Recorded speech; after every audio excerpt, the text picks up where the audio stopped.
when you're looking for domain and range, what you want to do is look for the outside edges of your image. So if this is my image, this little swoop right here, what I'm looking for is the outside edges. So I have an outside edge of 4 and an outside edge of -2. So you want to highlight the x-axis so that it's easy to identify the domain. So what I'm going to do is draw a line from the furthest negative edge of my image to the furthest positive edge of my image, like that. And I'm going to go ahead and make the line thicker so it's easier to see, and change the color to red like we did in class. So that red line indicates all of the possible x values in the domain for this particular image.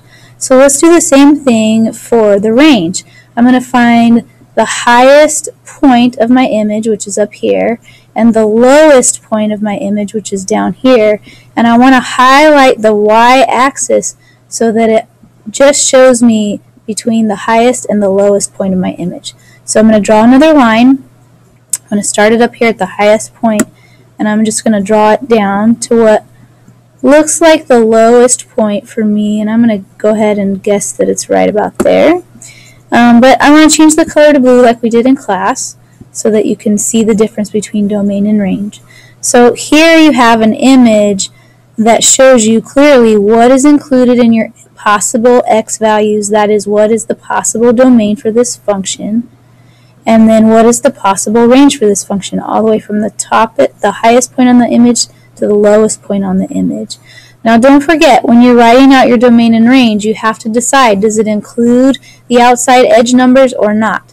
Because this image has the filled in dots right here and right here, I'm going to say that my domain includes the numbers on the edges. So the domain for this particular image is -2 all the way to 4, and any number in between those two figures, including -2 and 4.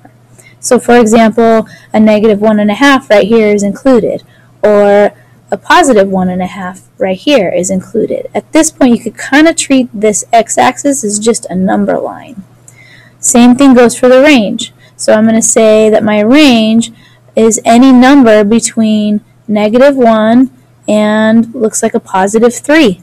And all of those little numbers in between are also included.